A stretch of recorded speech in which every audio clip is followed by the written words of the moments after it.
जब भी हम कोई भाषा सीखते हैं तो भाषा सीख लेने के बाद या कुछ हद तक सीख लेने के बाद जो सबसे बड़ी समस्या आती है हमारे साथ वो ये होती है कि जब कोई आपसे बात करे तो आप किस तरीके से उनको जवाब दें। इसके लिए आपको दो चीजें चाहिए। एक, उस भाषा का ज्ञान होना चाहिए जो कि आप लगभग हासिल कर चुके होते हैं।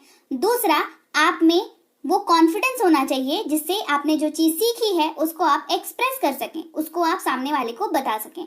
तो आपके इसी कॉन्फिडेंस को बूस्ट करने के लिए मैं कुछ चीजें आज आपको बताऊंगी जिसकी मदद से आपको भले ही भाषा का ज्ञान थोड़ा कम हो पर कॉन्फिडेंस भर भर के हो आप में, ताकि आपको जितना आता है, जैसा आता है, आपको जितना समझ आता है आप समझ भी सको और आप उसको जवाब भी दे सको। तो चलिए क्लास को शुरू करते हैं।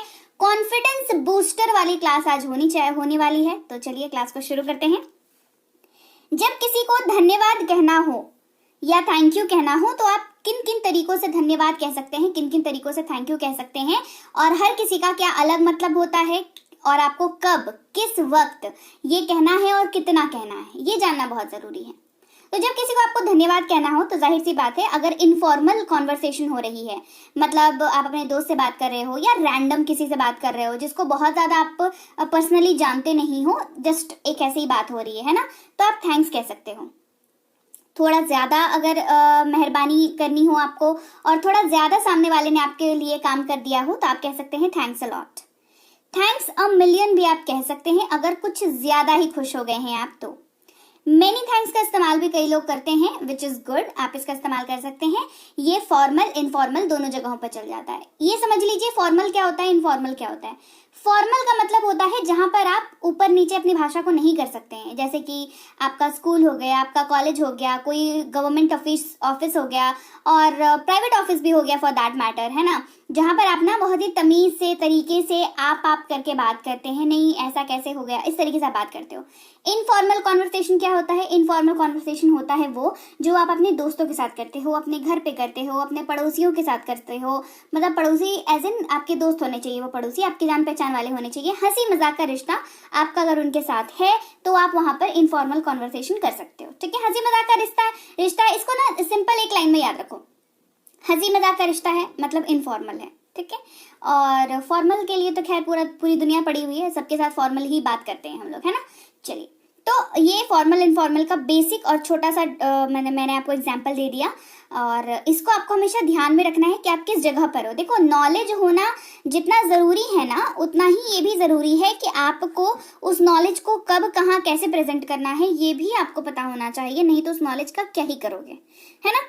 चलो, थैंक यू वेरी मच ये आप तब कहते हैं जब आप किसी, ये बहुत ही फॉर्मल है, इसका इस्तेमाल आप किसी को थैंक यू बोलने के लिए ही करते हैं, जाहिर सी बात है, लेकिन ये फॉर्मल है और ये आप बहुत ज़्यादा जब थैंक यू कहना चाहते हैं दिल से या सामने वाले को इम्प्रेस करने के लिए कहना चाहते हैं तो आप इसका यूज़ कर सकते हैं। थैंक यू सो मच का इस्तेमाल भी आप कर सकते हैं, वेरी मच की जगह पर सो मच यूज कर सकते हैं, लेकिन लॉजिक विल बी सेम, वही कि सामने वाले को थोड़ा ज्यादा थैंक यू कहना है, थोड़ा ज्यादा इंप्रेस करना है, आप इसका यूज कर सकते हैं। थैंक्स और टन का यूज भी कर सकते हैं और ये बस अपनी इच्छा के ऊपर है। टन का मतलब है बहुत बड़ी क्वांटिटी, बहुत बड़ा, मतलब बहुत बड़ी मात्रा होती है टन, है ना। तो वो अगर आप वैसा, आपकी फीलिंग कुछ हो रही है आपको वैसे कि हाँ आपको वैसा कहना है तो आप इसको इस्तेमाल कर सकते हैं। अच्छा, ये तो हो गई कि जब आपको थैंक यू कहना हो, बट ये हो सकता है ना कि सामने वाले को आपको थैंक यू कहना हो और उसने कह दिया, अब आप कैसे रिएक्ट करोगे, अब आप क्या जवाब दोगे, आप कैसे जवाब दोगे? आप सिंपली कह सकते हो वेलकम, जो कि सबसे सुरक्षित रास्ता है। मतलब अगर कुछ नहीं भी समझ में आ रहा है तो आप सिंपली वेलकम कह करके वहां से निकल सकते हैं, कोई दिक्कत नहीं है, इट इज एब्सोल्युटली करेक्ट और यूज भी होता है। आपको अगर थोड़ा अपना ग्रैटिट्यूड दिखाना है कि हाँ उसने आपको थैंक यू कहा तो आप भी उसको अच्छे से जवाब देना चाहते हैं, आप कहेंगे यू आर वेलकम। क्या कहेंगे? You are welcome. That's okay, ये इनफॉर्मल है, ठीक है। दैट्स ओके वाला जो है वो कैसा है, वो इनफॉर्मल है, ये दैट्स ओके है ना। दैट्स ऑल राइट, ये भी अच्छा है, काफी अच्छा है, आप यूज कर सकते हैं जब आपको सामने वाले का ऐसा फील कराना हो कि हाँ मतलब थैंक यू बोलने की जरूरत नहीं थी, मेरा ये काम है मैंने कर दिया, इट्स ओके, है ना। तो आप दैट्स ऑल राइट बोल सकते हो। माई प्लेजर आप कब कहोगे? ये नॉर्मली ना जब कोई हमें असिस्ट करता है, जैसे मान के चलिए आप मूवी थिएटर गए हैं, टिकट कटवा रहे हैं वहां पर और आपने उसको, सामने वाले ने आपको टिकट दे दिया और आपने कहा थैंक यू, तो उसने वो कहेंगे माई प्लेजर, मतलब आपको सर्व करके, आपके लिए काम करके उनको बहुत खुशी हुई, इसीलिए कहते हैं my pleasure. That's my pleasure, same thing है ना, दोनों में से कोई भी आप इस्तेमाल कर सकते हैं। इसके अलावा इट्स माई प्लेजर का यूज भी कर सकते हैं, works for the same. Mention not, ये दोस्ती वगैरह में इस्तेमाल होता है कि ये बोलने की जरूरत नहीं है, यार तुम्हें थैंक्स बोलने की जरूरत नहीं है, इस तरीके की जब आपकी फीलिंग हो तो mention not. Don't mention it, ये जब आप अपने से छोटों के लिए कुछ काम करते हैं और छोटे आपको थैंक यू बोलते हैं तो आप कहते हैं ना कि अरे तो थैंक यू बोलेगा, हम मतलब कर दिए तो क्या हो गया, थैंक यू नहीं बोलने का, है ना। तो डोंट मेंशन इट का इस्तेमाल कर सकते हैं। नॉट एट ऑल का इस्तेमाल भी कर सकते हैं। ओह नॉट एट ऑल, ठीक है, इसका यूज भी आप कर सकते हैं। मीनिंग सेम ही है, तो ये जस्ट डिपेंड करता है कि आप क्या फील कर रहे हैं उस मोमेंट पे, उस फीलिंग के हिसाब से आप इसकी जो इंपॉर्टेंस है उसको बढ़ा या घटा सकते हैं, इसको हल्के में कर सकते हैं या इसको थोड़ा सीरियस रख सकते हैं, ठीक है। अगर दुख, खेद, गलती या माफी मांगने के लिए आप किन शब्दों का इस्तेमाल कर सकते हैं, जैसे गलती हो गई है, माफ करना, ये हमारा फीलिंग है, ये वाली जो लाइन लिखी हुई है ये फीलिंग वाली लाइन है, तो आप इसके एवज में अंग्रेजी में क्या बोल सकते हैं। सिंपल है, सॉरी, कहते हैं ना कि अंग्रेज चले गए सॉरी छोड़ के चले गए, तो बात एक तरीके से सही भी है। अगर आप कोई गलती करते हो तो आप सबसे पहले आपके मुंह से एक झटके से निकलता है सॉरी, ठीक है। इसके अलावा आप कह सकते हैं एक्सक्यूज मी, आप कह सकते हैं पार्डन मी, आप कह सकते हैं आई एम सॉरी, आप कह सकते हैं आई एम रियली सॉरी, आप कह सकते हैं पार्डन। देखिए सॉरी कहने की भी जो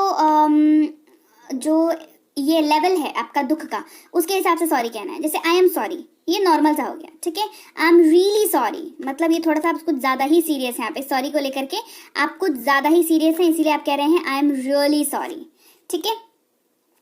अच्छा, अब आपको कोई सॉरी बोलेगा तो आप क्या करेंगे। आपको कोई सॉरी अगर बोले तो आपको भी तो कुछ करना होगा ना। आपको कोई सॉरी जब बोलेगा तो आप कह सकते हैं ऑल राइट। क्या कहेंगे, आप कहेंगे ऑल राइट। आप कह सकते हैं दैट्स ऑल राइट। आप क्या कह सकते हैं, आप कह सकते हैं दैट्स ऑल राइट। आप कह सकते हैं इट्स ऑल राइट। आप कह सकते हैं नो प्रॉब्लम। क्या कह सकते हैं, आप कह सकते हैं नो प्रॉब्लम। आप कह सकते हैं नो मैटर। आप कह सकते हैं नेवर माइंड। आप क्या कह सकते हैं, आप कह सकते हैं नेवर माइंड। ये हम सब किसके लिए इस्तेमाल कर रहे हैं, ये हम लोग इस्तेमाल कर रहे हैं कोई बात नहीं। जब आपकी फीलिंग क्या है, आपकी फीलिंग है कोई बात नहीं, अरे ठीक है कोई बात नहीं, तो आप इसका इस्तेमाल करेंगे, ठीक है। कैसे इस्तेमाल करेंगे, अरे कोई बात नहीं, ठीक है। तो इसके लिए आप all right, that's all right, it's all right, no problem, no matter, never mind, इन सब का इस्तेमाल आप कर सकते हैं। जब आपको किसी को बर्थडे विश करना है तो आप कैसे करेंगे, सिंपल है, जन्मदिन की शुभकामनाएं बोलना चाहते हैं, कहेंगे हैप्पी बर्थडे। सिंपल है, सबसे आसान है और सबसे ज्यादा यूज होने वाला है, ठीक है। अगर थोड़ा और ज्यादा मतलब गुड़ डाल के मतलब मीठा करके बोलना हो तो क्या कहेंगे, wish you a happy birthday. आप कह सकते हैं wish you a very happy birthday, थोड़ा और ज्यादा प्यार उसमें झलक गया, ठीक है। Many happy returns of the day, ये आप किसी भी ओकेजन में इस्तेमाल कर सकते हैं। Many happy returns of the day जो है ये एक ऐसा लाइन है, चाहे सामने वाले का बर्थडे हो, उसके बच्चे का बर्थडे हो, उसकी बीवी का बर्थडे हो, उसके पापा का बर्थडे हो, उसके मम्मी का बर्थडे हो, उसका खुद का एनिवर्सरी हो, कोई भी ओकेजन हो, उसकी हाउस वार्मिंग पार्टी हो, हाउस वार्मिंग का मतलब होता है गृह प्रवेश, ठीक है, ये सब हो, कुछ भी हो, आप many happy returns of the day use कर सकते हो, ठीक है। Congratulations, many happy returns of the day, मतलब many happy returns of the day जो होता है ना वो वर्षगांठ जब मनाई जाती है, लाइक 1 साल पूरा हो गया, 2 साल पूरा हो गया, उस टाइप का जब सिचुएशन आता है तब इस्तेमाल करते हैं इनका। इसके अलावा जब आपको कोई बर्थडे विश करे तो आप क्या कहेंगे, आप कहेंगे थैंक यू, ये फॉर्मल है, थैंक्स ये इनफॉर्मल है। कोई एग्जाम या इंटरव्यू देने जा रहा हो, आपको उसको शुभकामना देनी है, या कुछ अच्छा काम करने जा रहा हो, उसको शुभ विश करना है आपको कि आपके साथ अच्छा हो, आपका दिन जो है शुभ हो, आपका काम बन जाए, ऐसा कुछ फीलिंग है तो क्या कह सकते हैं, कह सकते हैं ऑल द बेस्ट, कह सकते हैं गुड लक, कह सकते हैं बेस्ट ऑफ लक, कह सकते हैं wish you a best of luck, wish you a good luck. एक ही बात है, एक में थोड़ा सा, दो में थोड़ा सा बड़ा बड़ा सेंटेंस हो गया जहां पर विश यू ऐड हो गया। इसके अलावा all the best, good luck, best of luck, काम एक ही करता है, ठीक है। ये सारा आपको जब कोई ऐसा विशिंग दे तो आप क्या कहेंगे, सिंपल सी बात है, थैंक यू या थैंक्स, यही दो है। आप thanks a ton, thanks a million, thank you so much, इन सब का इस्तेमाल कर सकते हैं, कोई दिक्कत की बात नहीं है। मैं यहाँ पे दो इसलिए बता रही हूँ क्योंकि आप सिचुएशन देख रहे हो ना, जैसे मान लो आप एग्जाम देने जा रहे हो, रास्ते में कोई अंकल या आंटी आपको मिल गए, क्या बोला उसने, कह रही एग्जाम देने जा रहे हो बच्चे, ठीक है, wish you a good luck, ठीक है। तो आप वहां पर thank you so much, thanks a million, thanks a ton, इतना टाइम है आपके पास नहीं है ना, सिंपल टाइम है ना आपके पास, आप कहोगे थैंक यू या थैंक्स, ठीक है। जब घर में कोई खुशखबर आई हो तो कैसे विश करे किसी को, किसी के यहाँ कुछ अच्छा हो रहा है, मान लो उसके बच्चे की शादी हो रही है, या उसकी खुद की शादी हो रही है, या फिर उसको बेबी हुआ है, या उसने घर खरीदा है, या उसने कार खरीदी है, या विदेश यात्रा के लिए उसको लकी ड्रॉ कूपन में नाम आ गया है, आप क्या कहोगे? आप क्या कहना चाहते हो? अभिनंदन, बधाई या बधाई हो, यही कहना चाहते हो? मतलब फीलिंग आपकी वही है, कहोगे कांग्रेट्स या कांग्रेचुलेशंस। कांग्रेट्स जो है ये इनफॉर्मल है, दोस्त, रिश्तेदार, आस पड़ोस वाले, घर वाले, कांग्रेट्स चल जाएगा। फॉर्मल जो है वो कांग्रेचुलेशंस है, ऐसे कहना तो आपको हमेशा कांग्रेचुलेशंस ही चाहिए। थोड़ा ज्यादा अच्छा साउंड करता है। कांग्रेट्स जो है ना, थोड़ा सा ऐसा लगता है बेमन से बोल रहे होते, खुश नहीं है ना, तो इसी वजह से कांग्रेट्स भी यूज कर सकते हो। दोस्तों के साथ तो एकदम धड़ल्ले से यूज करो, कोई दिक्कत नहीं है, लेकिन जब ऐसे किसी को सच में विश करना चाहते हैं तो कांग्रेचुलेशंस आप बोल सकते हैं, तो आपका इंप्रेशन काफी बढ़िया पड़ेगा। जब आपको कोई ऐसे विश करे, कोई आपको कहे कांग्रेट्स, कोई आपको कहे कांग्रेचुलेशंस, तो आप कहेंगे थैंक यू या थैंक्स। जब कोई यात्रा पर जा रहा हो, जैसे कोई कहीं घूमने जा रहा है, या अपनी नानी के यहाँ जा रहा है, अपने मामा के यहाँ जा रहा है, गर्मियों की छुट्टी में कहीं बाहर जा रहा है, तो आप उसको कैसे विश करना चाहते हो? आप कहते हो हैप्पी जर्नी। आप क्या कहना चाह रहे हो? बेसिकली आपकी यात्रा शुभ हो, आपकी यात्रा सुरक्षित हो, आप कहते हैं हैप्पी जर्नी। कहते हैं have a happy journey, have a safe journey, क्योंकि देखो इंसान बाहर निकलता है तो मतलब जान सबकी जो है वो अटक जाती है, कल किसी ने नहीं देखा, इसी वजह से हम क्या कहते हैं? हम कहते हैं हैव अ सेफ जर्नी। अभी जो ट्रेन वगैरह में आप स्टेशन जाते हो तो वहां पे अनाउंसमेंट होती है, wish you all a happy and a safe journey, ठीक है, have a good journey, have a nice journey. ये वो सारी चीजें हैं जो आप किसी को भी कह सकते हो जब सामने वाला जो है वो कहीं निकल रहा हो। अगर आपको कोई ऐसा विश करे तो थैंक यू और थैंक्स, ये दो चीजें हैं हमारे पास।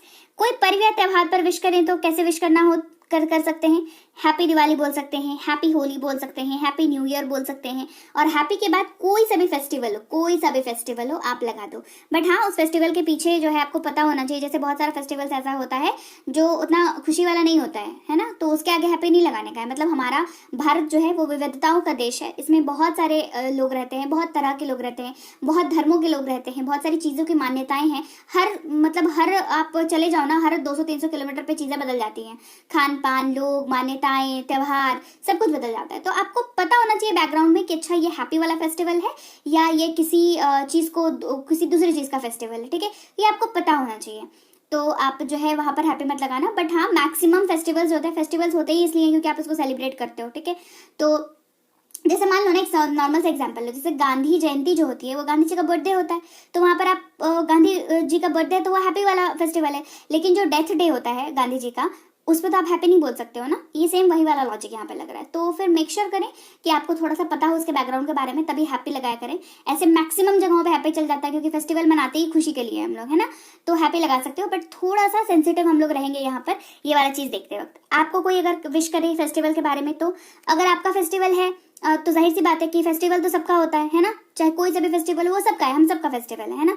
तो कोई विश करे तो आप फेस्टिवल को विश जब आपको कोई करे तो आप उसको सेम टू यू बोल करके काम निपटा सकते हो वहीं पर, क्योंकि वो फेस्टिवल आपके लिए भी फेस्टिवल है, सामने वाले के लिए भी फेस्टिवल है, तो you both are happy, so same to you. वो भी हैप्पी है, आप भी हैप्पी हो, तो सेम टू यू टू भी बोल सकते हो, या विश यू द सेम भी बोल सकते हो। क्या बोल सकते हो? जैसे मान लो हैप्पी न्यू ईयर है, ठीक है, किसी ने कहा कि अरे भाई हैप्पी न्यू ईयर, तो आप कह सकते हो सेम टू यू, क्योंकि न्यू ईयर तो उसका भी है।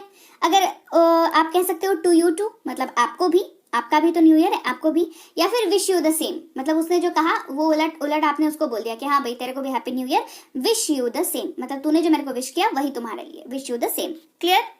जब किसी को शादी की सालगिरह पर विश करना हो तो कैसे करेंगे? शादी की सालगिरह को कहते हैं मैरिज एनिवर्सरी, ठीक है, एनुअल होता है ना वो, मतलब एक साल पूरा हो जाता है, तो एनिवर्सरी कहते हैं। हैप्पी एनिवर्सरी कहना क्या चाह रहे हो? शादी की सालगिरह मुबारक हो, हैप्पी एनिवर्सरी, है ना, या happy marriage anniversary. Wish you a happy marriage anniversary, ये दिन आपकी जिंदगी में बार बार आए, ठीक है। तो many happy returns of the day, बताया ना मैंने शुरुआत में ही कि many happy returns of the day जो है वो काफी विविध इसका यूज है, काफी वैरायटी में यूज हो जाता है। वो आप उस हर जगह पर बोल सकते हो जहां पर आप ये कामना करते हो कि ये दिन आपकी जिंदगी में बार बार आए, है ना, ये दिन आपके लिए मंगलमय हो और ये दिन आपकी जिंदगी में बार बार आए। जैसे किसी को बर्थडे विश करते हैं तो हम लोग बोलते हैं ना कि लॉन्ग लिव योर एज, मतलब आपकी उम्र लंबी हो, ये दिन तुम्हारी जिंदगी में बार बार आए। Wish you many happy returns of the day, मतलब कि आप वापस से चाह रहे हो कि ये वापस से अगले साल रिटर्न आए, वापस से आप सेलिब्रेट करो। तो this is a very good and very kind gesture, बहुत ही काइंड विशिंग है ये। सो आप इसको भी, अगर नॉर्मली आपको अगर हैप्पी मैरिज एनिवर्सरी या हैप्पी बर्थडे बोलने में अच्छा नहीं लगता है तो आप many happy returns of the day या many happy returns of the day आप इसका यूज कर सकते हो। और ये रैंडम कहीं पे भी यूज कर सकते हो, मतलब जब भी किसी का बर्थडे हो या एनिवर्सरी हो स्पेशली, वहां पे तो आप आराम से यूज कर सकते हो। ट्रेडिशनली जो लोग कहते हैं happy anniversary, happy marriage anniversary या हैप्पी बर्थडे, ये ट्रेडिशनल से थोड़ा अलग है। आप थोड़ा अलग दिख सकते हो, थोड़ा सा आप अपनी पर्सनालिटी को ज्यादा निखार सकते हो many happy returns of the day बोल करके। क्लियर? आगे बात समझ में? अगर कोई आपको ऐसा विश करे, आपका भी बर्थडे तो होता होगा, आपकी एनिवर्सरी भी होती होगी, तो आप कहेंगे थैंक यू या थैंक्स। अगेन फॉर्मल इनफॉर्मल वाला लॉजिक यहाँ पर भी लागू हो जाएगा। क्लियर हो गई बात? तो चलिए, ये थी आज की क्लास जहां पर हमने ये सीखा कि किसी भी लैंग्वेज की नॉलेज जब आपको हो जाती है और उसके साथ साथ आप अपने अंदर कॉन्फिडेंस भर लेते हैं, तो आप किसी भी सिचुएशन में, चाहे आपको कोई विश करे या आपने किसी को विश करना हो, आप इजीली आप उस जगह से निकल सकते हैं। आप उस जगह पे अच्छे से अपने आप को प्रेजेंट कर सकते हैं। उसके लिए आपको कुछ एक चीजों की जरूरत होती है जो मैंने आपको करा दिया आज की क्लास में। क्लास कैसी लगी कमेंट करके मुझे जरूर बताएं। बढ़िया लगी है, क्लास को लाइक करिए, क्लास को शेयर करिए। चैनल को अगर रहेगा चैनल को अगर सब्सक्राइब करके अपने रखा हुआ रहेगा तो ये सारी डिटेल्स आपको पता चल जाएंगी। सब्सक्राइब कर दीजिए, बेल नोटिफिकेशन ऑन कर दीजिएगा इसके अलावा। क्लियर? तो चलिए, आज की क्लास को यहीं तक रखते हैं। मैं आपसे मिलती हूँ आपकी अगली क्लास में। Till then, thank you so